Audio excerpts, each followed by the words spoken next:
মুখ্যমন্ত্রীর পৌরোহিত্যে আজ আমাদের ক্যাবিনেট বৈঠক সম্পন্ন হয়েছে এবং বৈঠকে গৃহীত সিদ্ধান্ত সমূহ সম্পর্কে আপনাদের মাধ্যমে রাজ্যের জনগণকে আমরা অবগত করতে চাইছি সরকারের তরফ থেকে। Election department approval of Council of Ministers for filling up of 11 posts of Lower Division LDC non-gazetted and 4 posts for multitasking Group D. 11 খানা পোস্ট গ্রুপ সি এবং 4 খানা পোস্ট গ্রুপ ডি ইলেকশন ডিপার্টমেন্টে নিয়োগ করা হবে এবং এই যে 11 খানা পোস্ট গ্রুপ সি তা ডাইরেক্ট রিক্রুটমেন্ট হবে 6 খানা পোস্ট আর 5 খানা পোস্টে প্রমোশন বেসিস, অর্থাৎ এই যে গ্রুপ সির 11 খানা পোস্ট তার মধ্যে ডাইরেক্ট নিয়োগ হবে 6 খানা পোস্টে আর 5 খানা পোস্ট প্রমোশন বেসিস হবে। যারা এলিজিবল ক্যান্ডিডেট ডিপার্টমেন্টে রয়েছে ইলেকশন ডিপার্টমেন্টে তাদের মধ্য থেকে 5 জনকে প্রমোশন দিয়ে উঠানো হবে 11 খানা পোস্টের মধ্যে, আর বাকি 6 খানা পোস্ট ডাইরেক্ট রিক্রুটমেন্ট হবে জিআরবিটি পরীক্ষার মাধ্যমে।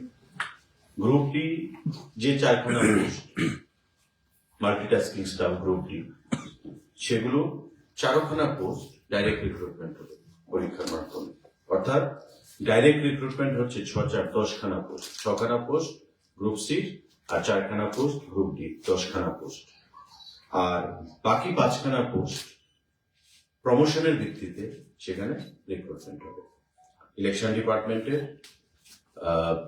জন্য এই টোটাল গ্রুপ সি এবং গ্রুপ ডি পোস্টে এই পোস্টগুলো রিক্রুটমেন্ট করা হবে এবং সম্পূর্ণ যে ডাইরেক্ট রিক্রুটমেন্ট হবে জিআরবিটি পরীক্ষার মাধ্যমে সেগুলো সম্পন্ন করবে।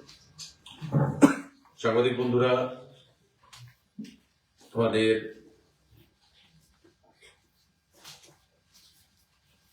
ক্যাবিনেট মিটিং এ আরেকটা গুরুত্বপূর্ণ সিদ্ধান্ত গ্রহণ করা হয়েছে।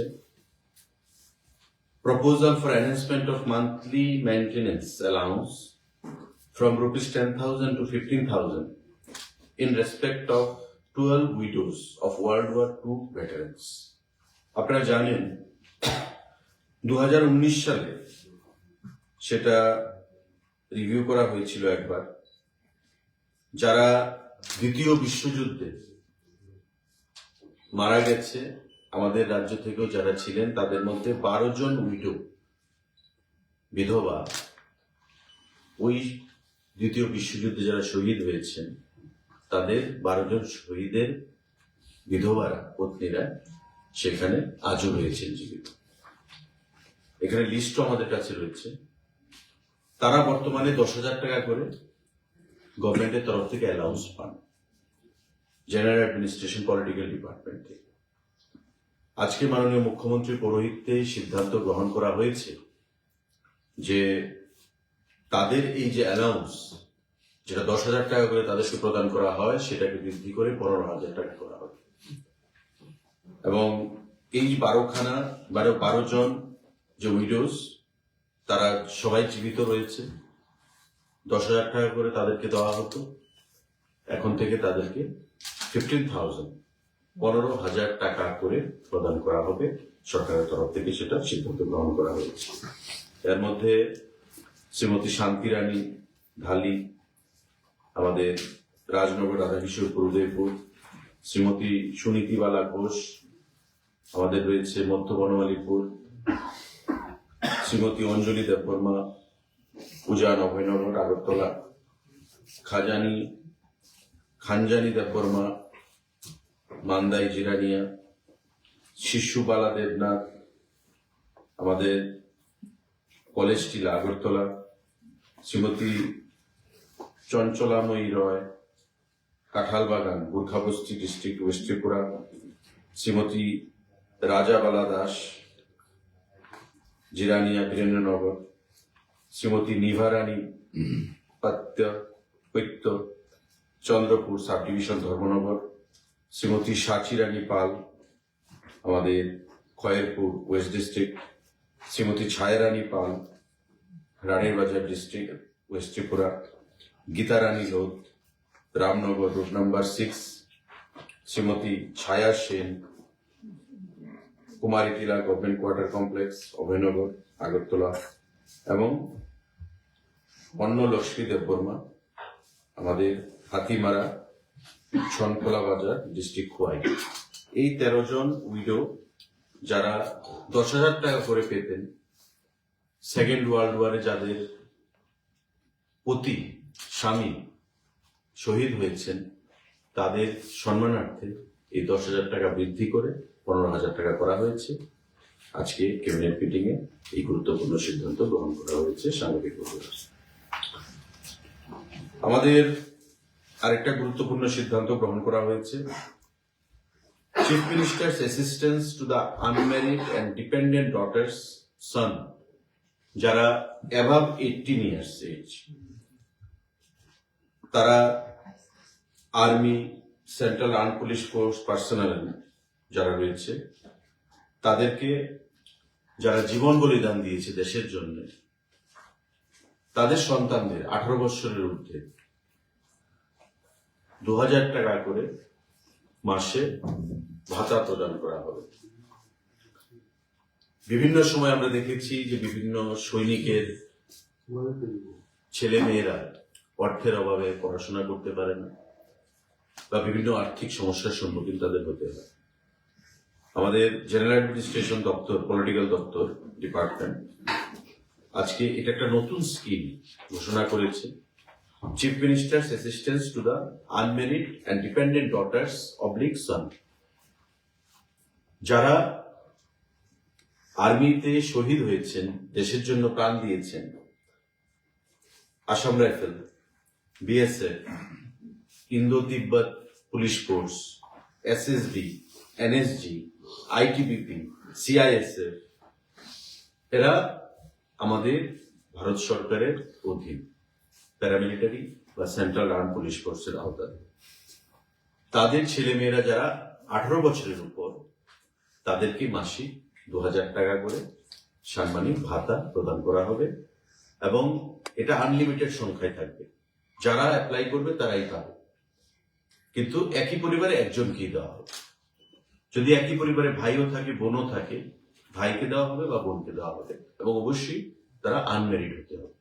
এটা নতুন scheme, chief minister's assistance to the unmarried and dependent daughters or son, those who are above 18 years of age.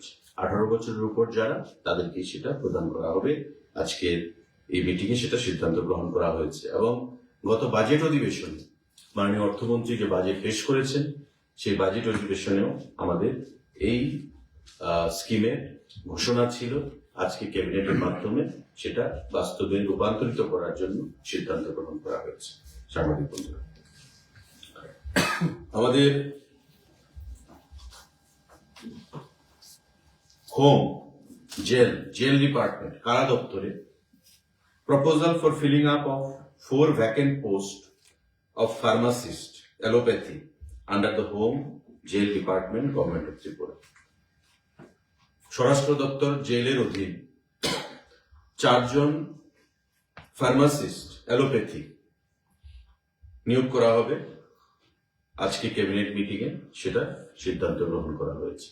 4 John pharmacist jail দপ্তরের অধীন, যা হোম স্বরাষ্ট্র দপ্তরের অধীন রয়েছে জেল, তার অধীন 4 জন ফার্মাসিস্ট অ্যালোপ্যাথি সেখানে নিয়োগ করা হবে। আজকে সেটা সিদ্ধান্ত গ্রহণ করা হয়েছে। আমাদের GA, General Administration Printing and Stationery Department, proposal for creation of different Group C technical posts in Tripura government, press of the GA Printing and Stationery Department. আমাদের এই দপ্তরে, GA পলিটিক্যাল দপ্তরে বিভিন্ন পদে প্রায়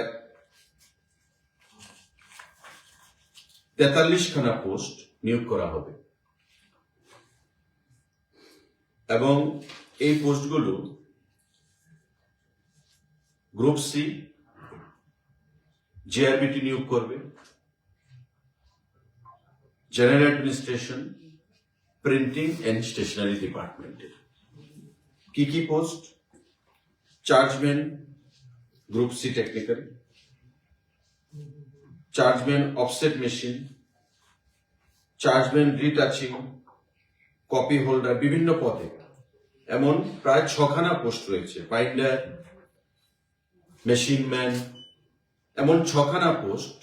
সবগুলি পোস্ট টেকনিক্যাল পোস্ট এবং সবগুলি post group C post, group C technical post. Total post হচ্ছে 43টা। এই 43টা পোস্ট কে নিয়োগ করবে? কোন দপ্তর? GA printing and stationery, general administration, printing and stationery দপ্তর। এই 43খানা পোস্ট 6টা ডিফারেন্ট ক্যাটাগরিতে তারা নিয়োগ করবে। আজকে ক্যাবিনেট মিটিং এ সেটা সিদ্ধান্ত গ্রহণ করা হয়েছে। এবং যে কোয়ালিফিকেশন, এটা মাধ্যমিক সঙ্গে আইটিআই, যে কোনো ট্রেডে আইটিআই এর সার্টিফিকেট থাকতে হবে, সঙ্গে মাধ্যমিক থাকতে হবে। এটি যে গ্রুপ সি পোস্ট এবং বিভিন্ন 6খানা ক্যাটাগরিতে এই পোস্টগুলো রিক্রুটমেন্ট হবে। 43টা পোস্ট, 43 পোস্ট। আজকের মিটিং এ এই সিদ্ধান্ত গ্রহণ করা হয়েছে। সাংবাদিক বন্ধুরা, আরেকটা গুরুত্বপূর্ণ সিদ্ধান্ত যেটা গ্রহণ করা হয়েছে, creation and filling up of 50 post of senior computer assistant group C non gazetted for the directorate of treasuries and accounts under the finance department.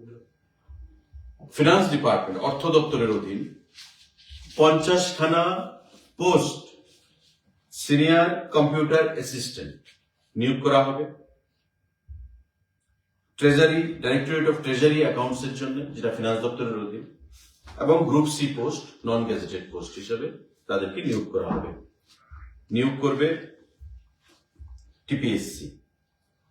সেখানে আজকে ক্যাবিনেট মিটিং এ এই সিদ্ধান্ত গ্রহণ করা হয়েছে।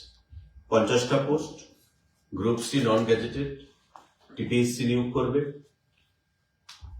ফিনান্স দপ্তরের অধীন directorate of treasuries and accounts যে দপ্তর রয়েছে, সেই দপ্তরের জন্য পোস্টের নাম হচ্ছে senior computer assistant, SCA abbreviation. Senior computer assistant 50খানা পোস্ট ফিনান্স দপ্তরের অধীন ট্রেজারি দপ্তরে নিয়োগ করা হবে টিপিএসসির মাধ্যমে। আজকে এই সিদ্ধান্তগুলো গ্রহণ করা হয়েছে আমাদের ক্যাবিনেট বৈঠকে। সাংবাদিক বন্ধুদের যদি কোনো প্রশ্ন থাকে ক্যাবিনেট সিদ্ধান্ত বিষয়ে, আপনারা সেটা করতে পারেন। सर टोटल कितने डिपार्टमेंट में टोटल कितने रिक्रूटमेंट क्रिएट किया गया? लगभग 50 फिनांस डिपार्टमेंट में, हमारे 43 जीए प्रिंटिंग एंड स्टेशनरी 93 हो गया। होम जेल में 4 पोस्ट फार्मासिस्ट का एलोपैथी 97। हम लोगों का इलेक्शन डिपार्टमेंट में 10 पोस्ट लोअर डिवीजन क्लर्क यहाँ पे नियोग किया जाएगा। 6 पोस्ट और 4 ग्रुप डी, ग्रुप सी 6 और 4 ग्रुप डी 10, 97 107, टोटल 107 पोस्ट का रिक्रूटमेंट होने वाला है त्रिपुरा सरकार की तरफ से। बहुत सारे दफ्तरों में आज के कैबिनेट बैठक पे ये सिद्धांत हो गया मुख्यमंत्री जी के चेयरमैनशिप पे। অনেকগুলো দপ্তরে অনেক বছর হয়ে গেছে ইন্টারভিউ নেওয়াতে, সেগুলো এখন ছাড়া হয়নি। সেই বিষয়ে কি কোনো, যেমন জেল পুলিশ, ফায়ার সার্ভিস, এসব ক্যান্ডিডেটের প্রতিদিনই একটা আন্দোলন চালিয়ে যাচ্ছে? দেখুন, নিয়োগের বিষয়টা ক্যাবিনেটের বিষয় হচ্ছে সিদ্ধান্ত গ্রহণ করা। নিয়োগ কারা করছে? আইদার জিআরবিটি করছে, নতুবা টিপিএসসি করছে, আর দপ্তর তাদের সঙ্গে যোগসূত্র স্থাপন করে করছে। তো নিয়োগের যে বিষয়টা যদি ডিলে হয়ে থাকে, নিশ্চয়ই সেটা প্রসেসে রয়েছে। জিআরবিটি কে কিছু দেওয়া হচ্ছে, কিছু টিপিএসসি কে দেওয়া হচ্ছে, কারণ দপ্তর নিজস্ব ভাবে নিয়োগ সেখানে করার অধিকার নেই বা সেখানে করছে না। কারণ আপনারা জানেন যে স্বচ্ছ নিয়োগ নীতির মাধ্যমে সেখানে নিয়োগ প্রক্রিয়া সম্পন্ন হয়, এবং আমাদের সরকার গঠিত হওয়ার পর থেকে জিআরবিটি বলুন, টিপিএসসি বলুন, তার মাধ্যমে অধিকাংশ চাকরি সেখানে প্রদান করা হয়েছে। আর বাকিগুলো আউটসোর্সিং এর মাধ্যমে প্রদান করা হয়, সফটওয়্যারের মাধ্যমে প্রদান করা হয়। যখন যে দপ্তরের সিদ্ধান্ত গ্রহণ করা হয় নিয়োগের ক্ষেত্রে, আইদার জিআইপিটি কে প্রদান করা হয় নতুবা টিপিএসসি কে প্রদান করা হয়। তো সেই ক্ষেত্রে যেগুলো পাইপলাইনে রয়েছে, প্রসেসে রয়েছে, আপনারা জানেন যে পরীক্ষা হয়, ভাইভা বসি হয়, বিভিন্ন সময় বিভিন্ন ক্যাটাগরি তাদেরকে ফেস করতে হয়, প্রার্থীদেরকে, ক্যান্ডিডেটদেরকে বিভিন্ন পরীক্ষা, বিভিন্ন টেস্ট। তো সেই প্রসেসের মাধ্যমে হচ্ছে যথাসময়ে সঠিকভাবে চাকরি প্রদান প্রক্রিয়া চলছে, আগামী দিনও অব্যাহত থাকবে ধারাবাহিকভাবে।